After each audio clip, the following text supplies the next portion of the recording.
Selamat sejahtera murid-murid. Hari ini kita akan mula dengan bab 12 pengendalian data yang berkaitan dengan pembinaan catapai dan graf garis. Marilah kita lihat pembinaan catapai dahulu. Ini adalah catapai yang sudah dihasilkan berdasarkan jadual kekerapan. Anda boleh lihat catapai sebenarnya terbentuk daripada satu bulatan dan bahagian-bahagian perkara adalah dibahagi mengikutkan peratusan ataupun mengikutkan sudut sektor. Marilah kita lihat pengenalan tentang catapai dahulu. Catapai ialah perwakilan data yang menggunakan sektor-sektor dalam sebuah bulatan. Jadi, macam mana kita nak membuat catapai tersebut? Kita akan berdasarkan sudut. Jadi, untuk mengkira sudut tersebut yang kita namakan sebagai saiz sudut sektor, mereka akan dikira berdasarkan kekerapan data, iaitu berdasarkan jadual kekerapan. Okey, ini adalah satu jalan kerja yang mempunyai 3 step untuk membina catapai. Yang pertama, kita perlu kena pasti dahulu jadual kekerapan kita. Boleh lihat dekat sini, perkaranya ialah sekolah. Okey, bilangan kekerapan ialah bilangan bilik darjah. Sini melibatkan 4 sekolah iaitu sekolah A, sekolah B, sekolah C dan sekolah D. Okey, untuk sekolah A mempunyai 35 bilik darjah, sekolah B ada 30, sekolah C ada 15 dan sekolah D semua ada 10. Seterusnya semua bilik darjah tersebut dijumlahkan, kita akan dapat 90 darjah. Jadi macam mana nak tukarkan data ini untuk menjadikan catapai? Kita perlu masuk langkah yang kedua iaitu kita perlu masukkan pengiraan saiz sudut sektor. Macam mana nak mengirakan saiz sudut sektor ini? Okey, pelajar sila beri perhatian dalam pengiraan. Yang pertama, kita ambil contoh A ya. Sekolah A ni, dia sendiri mempunyai 35 bilik darjah. Jadi, apa yang kita perlu buat untuk mengira sudut sektor ini? Kita perlu ambil 35 bahagi dengan 90 darjah, iaitu bilik darjah yang dimiliki oleh sekolah A bahagi dengan jumlah bilik darjah. Okey, darab dengan 360 darjah. 360 darjah ini terlibat kerana kita nak mengira sudut. Masih ingat sudut? Sudut garis lurus ialah berapa? 180 darjah. Sudut satu pusingan lengkap adalah 360 darjah. Sebab itu kita akan darab dengan 360 darjah. Seterusnya kita akan dapati dia adalah 140 darjah. Okey. Okey, untuk sekolah B pun sama.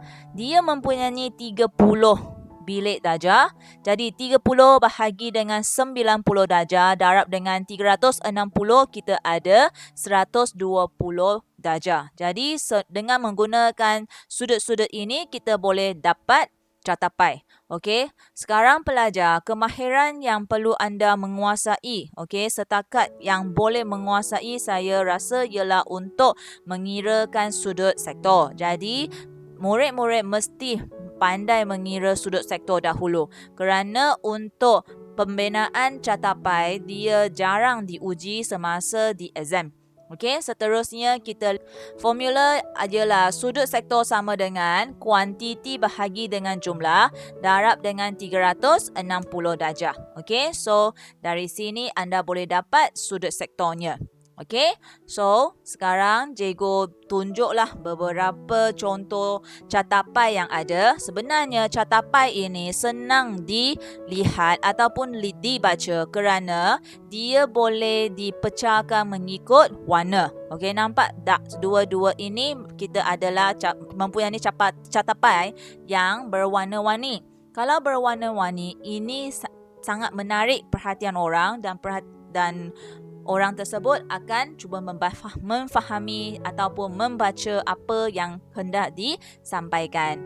Okey, seterusnya kita masuk kepada graf garis. Untuk graf garis, kita lihat format dia hampir sama dengan carta palang. Kita masih ada paksi Y, paksi X dan seterusnya palang hilang tapi gantikan dengan titik dan juga garisan lurus. Marilah kita lihat apa yang ada di dalam graf garis.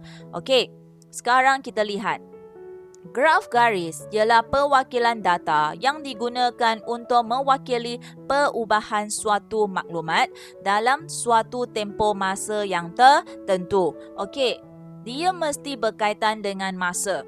Kenapa dia berkaitan dengan masa? Kerana bayangkan, okey, contohnya saya nak tahu bilangan ataupun bilangan hujan bagi bulan Januari. Bulan Januari ada berapa hari? Ada 31 kan? Jadi apabila saya nak masukkan 31 palang bersama dengan jarak-jarak yang standard bersama dengan saiz palang yang standard, itu sangat payah. Okey? Jadi kita akan nampak dia sempit. Okey, untuk menyenangkan mata kita boleh buatkan dia dalam graf garis. Graf garis hanya memerlukan titik dan juga garisan lurus. Dengan menggunakan mereka, kita masih boleh menunjukkan bilangan hujan yang paling tinggi ataupun bilangan hujan yang paling rendah di mana-mana hari sahaja. Okey? So, ini sebenarnya adalah berkaitan dengan COVID-19 yang berlaku di Malaysia. Jadi, kita boleh lihat ini masih sama, ialah bilangan case. Okey, dari 0 ke 500, 1000, 1500 dan 2000. Tapi dekat sini sudah ditukarkan. Kalau palang selalunya mementingkan perkara. Contohnya, cara datang ke sekolah ialah kenderaan van, bas, motosikal, jalan kaki, menunggang basikal, betul? Kalau ialah bilangan murid mengikut bangsa, kita ada Melayu, Cina, India, lain-lain. Semua perkara itu akan diletak di bawah paksi Y. Tapi kalau ialah graf garis, dia mesti ialah tempoh masa. Jadi di sini anda boleh baca, ini adalah tarikh untuk setiap hari. 25 hari bulan Oktober, 26 hari bulan Oktober, 27 hari bulan Oktober dan seterusnya sehingga 7 hari bulan November. Okey, dia boleh padatkan. Okey, bagi 2 minggu ke 3 minggu ke, data-data tersebut kita akan tersusunkan dalam graf garis. Okey, jadi selalunya graf garis itu akan bersama dengan carta palang. Okey, tapi ada juga yang dibezakan. Jadi contoh di sini cikgu tunjukkan untuk berkaitkan dengan isu semasa. Cikgu tunjukkan graf ini ialah graf garis bersama dengan carta palang. Okey, so banyak contoh lagi. Ini adalah berkaitan dengan suhu. So suhu kita daripada suhu sangat sejuk, negatif kepada kosong dan seterusnya kepada suhu yang paling tinggi ialah 35 dekat sini. So sini pun boleh saya letak bulan. Contohnya January, February, March, April, Mei dan sehingga November dan Disember. Setiap bulan saya mengira suhu purata dan saya plot di atas graf garis ini. Ini pun adalah berkaitan dengan graf garis. Ini adalah berkaitan dengan tahun. Okey, dari tahun ke tahun, okey, saya boleh ada data dan saya plotkan di atas graf garis. Okey, so pelajar, untuk video ini dua perwakilan data cikgu memperkenalkan. Okey, untuk perwakilan data yang seterusnya anda boleh rujuk video yang seterusnya.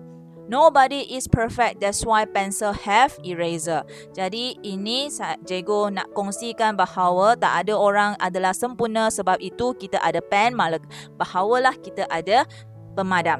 Okey, kalau kita buat salah, kita padam, kita buat pembetulan, kita akan jadi yang terbaik. Okey, itu sahaja. Sekian, terima kasih.